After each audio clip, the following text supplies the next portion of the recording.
Join me in prayer. Jesus, we want to thank you this morning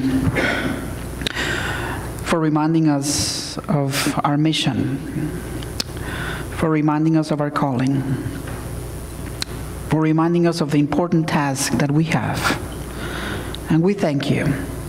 We thank you because you picked us, even when we think we don't have much to offer, even when we feel awkward, imperfect. We're very thankful because you have called us to take your love and your message to all people. Help us to do your work. Give us your grace. Give us your love. In Christ's name we all pray. Amen. Well, I have two words for you this morning. Binge watching. Apparently you don't know what that is, so I'm going to explain it to you. Binge watching is the practice of watching television for longer time spans than usual. Usually, you binge watch one single TV show. In a survey conducted by Netflix this past February of this year, it said that 73% of the people who use Netflix binge watch between 2 to 6 episodes of the same TV show in one sitting. Binge watching is an observed cultural phenomenon that has become popular with the rise of online TV services such as Netflix, Hulu Plus, and Amazon Prime, with the viewer having the option of watching television shows and movies on demand. Now, back in the day, if you wanted to watch your favorite TV show, you had to wait for the regular weekly schedule of that TV show. Or if you were a super techie person, you will set up your very fancy VCR, you will put in your VHS cassette and record your TV show. These days, you don't even need a TV or cable to watch what you want. All you need is internet, have the opportunity to have access to Netflix, Hulu Plus, or Amazon Prime, and you can watch your favorite TV show anytime you want, all the episodes you want, any way you want. Now, when you get into this idea of binge watch, not something that I may have done in my life, but just in case you get into it, this is what happens. The moment an episode ends, you begin to calculate if you have enough time to watch the next one. And you realize that you have 43 minutes. Because of a regular 1-hour TV show, you take out all the commercials.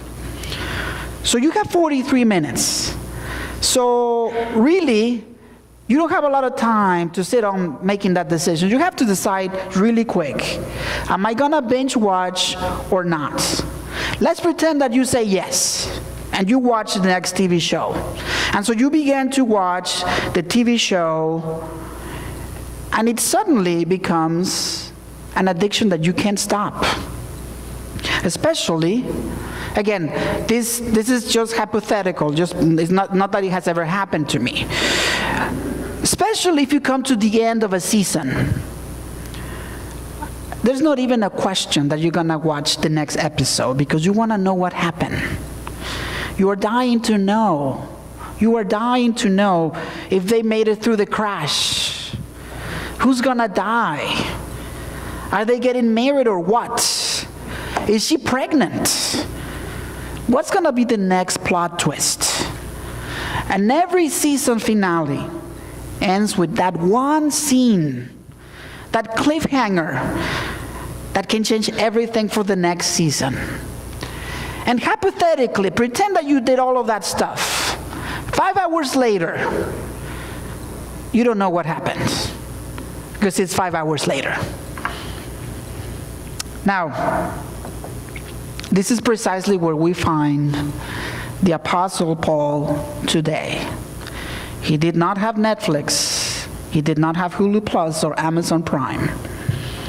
But he's writing to the church in Corinth to make sure that they understand what is happening next.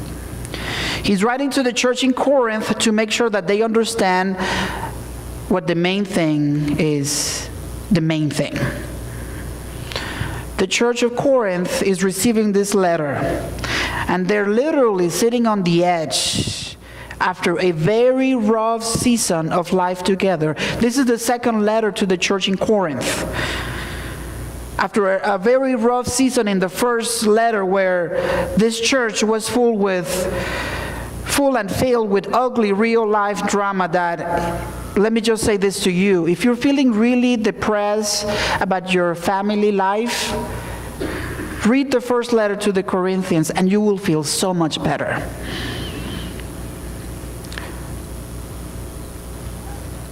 The Apostle Paul's season with the church in Corinth is coming to an end, and everybody's wondering what is going to come next. And in this letter, in this second letter that he writes, he makes it real plain to them, because this is what he says. And I'm reading it from a different version that was read this morning. He says to the church in Corinth, "Finally, brothers and sisters, keep rejoicing and repair everything that is broken. Encourage each other, think as one, and live at peace. And God, the author of love and peace, will remain with you. Greet each other with a holy kiss as brothers and sisters. All the saints here with me send their greetings." And as soon as these final words of the letter are read to the church in Corinth, just pretend with me for a second.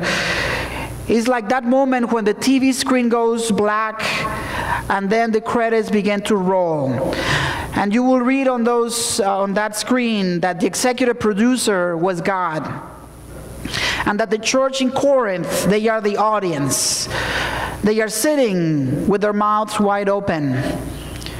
And they're ticked because they want to know what's coming in the next season of their lives. It's almost as they're upset because that season is not yet on Netflix. But what they don't realize about the letter that Paul just sent to them is that the new season that God is telling them that is coming, this next season that will bring new things to the life of the church, it's already in motion. And that as much as they're thinking, who are going to be the main characters of this next season, God is telling them, you are now going to be the main characters. And their faith in God will continue to write the new story for God in the church of Corinth and in that community.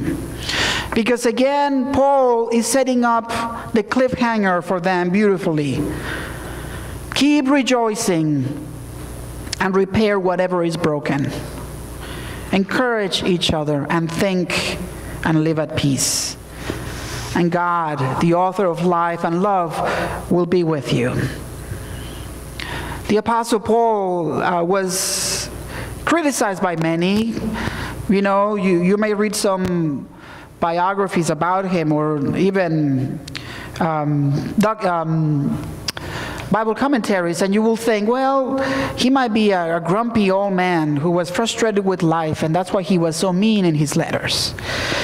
I have to say, if you read carefully, he was the opposite. Paul was actually a person filled with life, and he was an expert in bringing excitement to the people of God, because no matter all the things that were wrong with Paul, he was always clear about the purpose and the plan that God had for his life and the people of the church. Because here is the thing that you need to understand about this letter and the church of Corinth. This church has a lot of problems.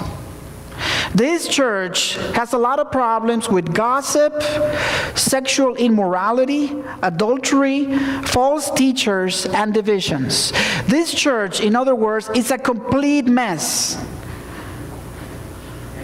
Yet, in this second letter, Paul is telling the people that God is doing a new thing and that they should not lose hope because God is with them.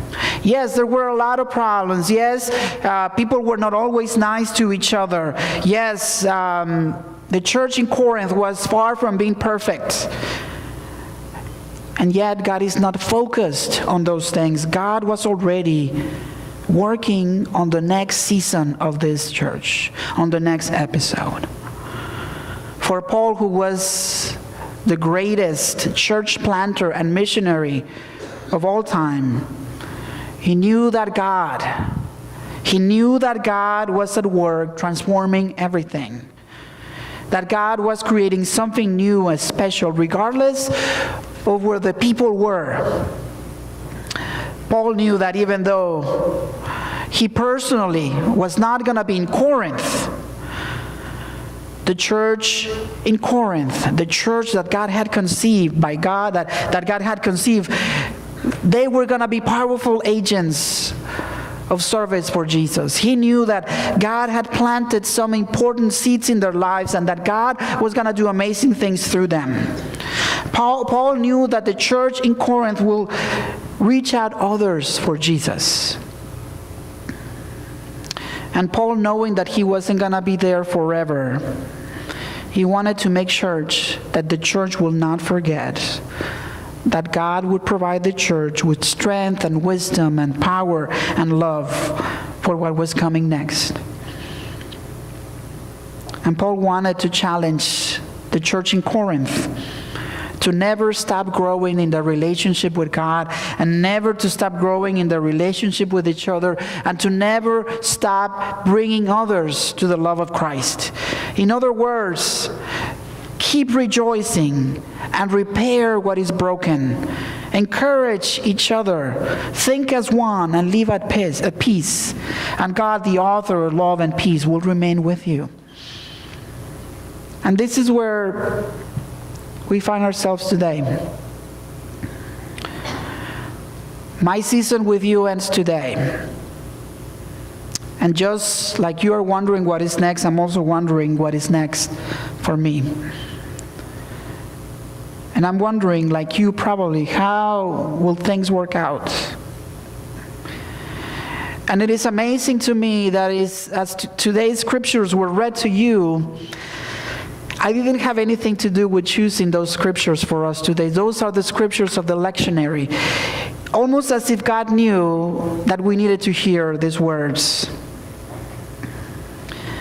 And as I heard these words, I'm reminded that God is reminding us that God will give us the strength to move forward, and that what we need to do is just we keep rejoicing for what God has done. And I have to say, I rejoice as I look at all of you, because you are an amazing faith community. You are alive. You are hopeful. You are playful. You are powerful. You have touched this Bailesville community in ways that you have brought amazing life and light. As I read these words, I am reminded, and you are reminded, that we need to keep repairing what is broken.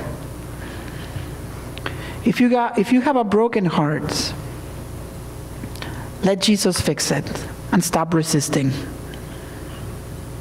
If you have broken relationships, apologize and fix them. If you see that our community is broken, stop complaining and work to fix it. Open your heart and your mind to see what God is doing among us. Rejoice, not in what you don't have, but in what God has given you. And this whole thing about justice and mercy and love and peace, believe it or not, will come into your lives. And you will change and repair what is around you. Rejoice. Rejoice and dedicate your life to fix what is broken. Don't start blaming others. Work on it. Don't blame the new pastor before he gets here. Repair whatever is broken. And encourage one another. Life is very difficult, believe me. I don't need to tell you this. And we need to encourage one another. You know, I don't know if you've been paying attention, but there is enough bad news around us. So that when we come to see each other, we need to be so critical. And it might be a good idea to offer more grace to each other. And as the Apostle Paul said, if you do this, if you rejoice and repair what is broken and encourage each other, you will continue to set on fire this community and remind the people of God that God's love and justice and everything, it's still available for people. And this is what I know. I might have been one of the characters for a season at Emmanuel. We have rejoiced together. We have worked together to repair the brokenness, and we have encouraged each other in amazing ministry. And as this season is coming to an end, there's a new season already started. There will be new characters, because we have some characters here.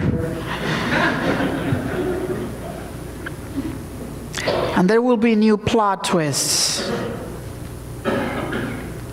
And you will have a chance to rejoice again, to repair and encourage each other.